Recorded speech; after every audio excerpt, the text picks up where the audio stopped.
மோதகப் பிரியன் தான் என் சிறமேல் போற்றி. முருகப்பெருமான் தான் என் சிறமேல் போற்றி. வாய்மை நூல்களில் அடுத்த ஒரு பாடல் என்ன சொல்லுதுன்னு பார்ப்போம். களமர் பலரானும் கள்ளம் படினும் வளமிக்கார் செல்வம் மருந்தா விளைநல் அறிநீர் அணை திறக்கும் உற அருமோ நரி நெக்கிற்றென்று கடல் அப்படின்னு பாடல் சொல்லுது. களமர் பலரானும் கள்ளம் படினும். களமர் களத்து மேட்டில் வேலை செய்பவர்கள், பணியாட்கள்.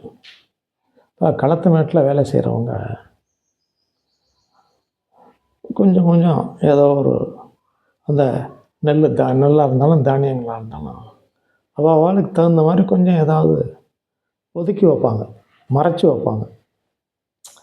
இது வேணும்னு செய்கிறது இல்லை, அவங்க சூழ்நிலையால் செய்யக்கூடிய விஷயம். அந்த மாதிரி செய்கிறதுனால அந்த விளைநிலையத்துக்கு உள்ளவர்களுடைய இது குறைஞ்சிருமா அப்படின்னா குறையாது. அதுதான் பாடல் சொல்லுது. களமர் பலரானும் கள்ளம் படினும் வளமிக்கார் செல்வம் மருந்தா விளைநெல் அரிநீர் அணை திறக்கும் முறை அருமோ நரி நெக்கிற்றென்று கடல். அப்போ நரிகள் பல சேர்ந்து நக்கி தண்ணி குடிக்கிறதுனால கடல் நீர் குறைஞ்சிருமா அப்படிங்கிறதான் பாடல் சொல்லுது. அதுபோல் குறையாதுப்பா. அவங்கவுங்க ஏதோ ஒரு சூழ்நிலையால் ஒரு சந்தர்ப்பத்தில் கொஞ்சம் கொஞ்சம் அவங்க கூலிக்கு மேலே கொஞ்சம் தேவையில்லாமல் கொஞ்சம் எடுத்து வச்சுருப்பாங்க. அது இவங்களும் கண்டுக்க மாட்டாங்க, நிலச்சுவாந்தார்களும் கண்டுக்க மாட்டாங்க. சரி ஏதோ எடுத்துகிட்டு போட்டோன்னு விட்டுருவாங்க. அந்த மாதிரி அது செய்யக்கூடாது, தவறு அப்படிங்கிறது தான் பாடல் சுட்டி காட்டுது. அப்போ எதுவும் வாய்மையோடு வாழணுங்கிற சூழ்நிலையை தான் வெளிப்படுத்துது, இந்த பாடலை வெளிப்படுத்துது. அப்போ ஒவ்வொரு நூல்களுமே அது நாலடியாக இருந்தாலும் சரி, திருக்குறளாக இருந்தாலும் சரி, அறநெறிச்சாரமாக இருந்தாலும் சரி, நல்வழியாக இருந்தாலும் சரி, நீதி போதனை நூல்களாக இருந்தாலும் சரி, எதுவாக இருந்தாலுமே வாய்மையின் அடிப்படையை குறிக்கக்கூடிய கருத்துக்களை சொல்லக்கூடிய விஷயம்தான். அதுதான் அது வாய்மை நூல்கள்னு பொதுவாக சொல்கிறோம். இப்போ திருமந்திரமாக இருக்குது, அப்போ பட்டினத்தார் பாடல்களாக இருக்குது, சிவவாக்கியர் பாடல்களாக இருக்குது. எல்லாமே வாய்மையின் அடிப்படை தான், வாய்மையை சொல்லக்கூடிய விஷயந்தான். அதுதான் நம்ம பொதுமையாகவே வாய்மை நூல்கள்னு சொல்லிடுறோம். வாய்மை நூல்கள்ங்கிறது தனியாக கிடையாது, எல்லாத்தையும் உள்ளடக்கிய விஷயந்தான் வாய்மை நூல்கள். அப்போ பல திரட்டுன்னு துவக்கப்பட்ட நூல்கள், அதில் எல்லாருடைய பாடல்களும் வரும். ஆனால் எல்லாமே வாய்மையை சொல்லக்கூடிய விஷயந்தான். அதுதான் வாய்மை நூல்கள் நம்ம சொல்கிறோம். அதனால் வாய்மையின் அடிப்படையில் வாழ்வாங்கு வாழ வேண்டும் அப்படின்னு சொல்லக்கூடிய விஷயங்களை கடைப்பிடிக்கணும். அப்போ தான் மனநிறைவோட அவளுடைய வாழ்க்கை இருக்குங்கிறத சொல்லக்கூடிய விஷயந்தான் அந்த பாடல்கள். இப்போ ஆப்த வாக்கியம்.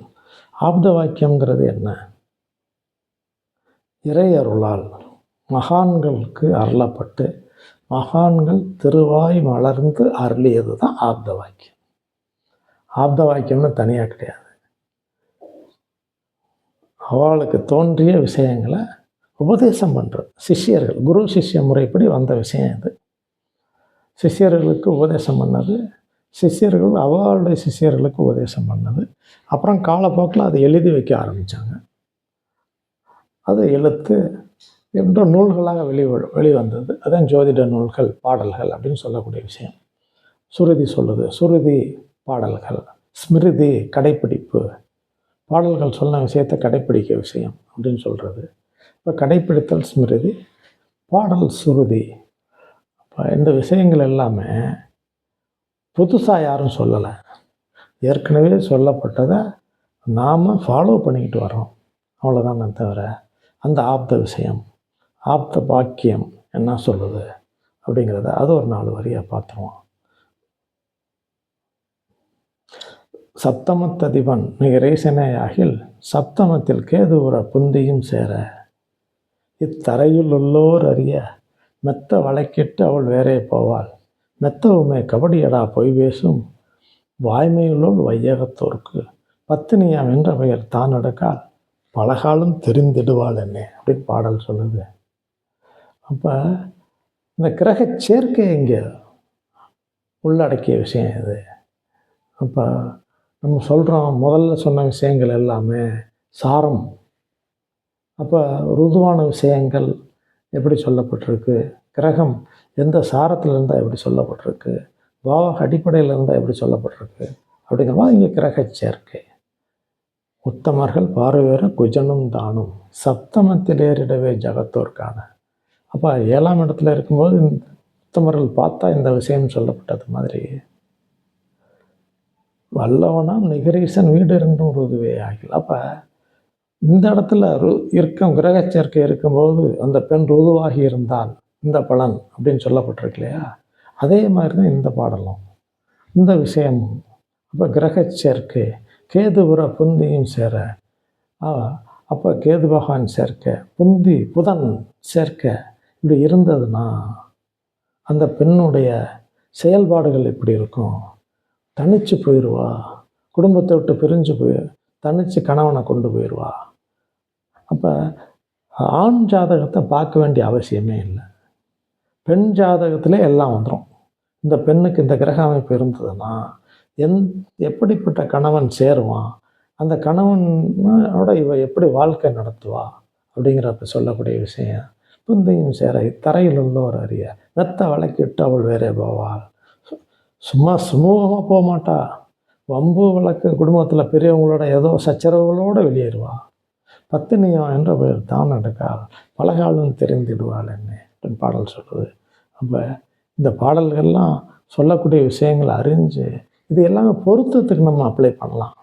திருமண பொருத்தம் பார்க்குறோம் இல்லையா, வധു வரன் பொருத்தம், அதுக்கு இதை பார்த்து அறிஞ்சு பொருத்தினா தான் அவளுடைய வாழ்க்கை நெறிமுறைகள் நல்லாயிருக்கும், வாழ்க்கை முறைகள் நல்லாயிருக்கும், நெறிமுறையோட வாழ்வார்கள் அப்படிங்கிறத சொல்லக்கூடிய விஷயந்தான்.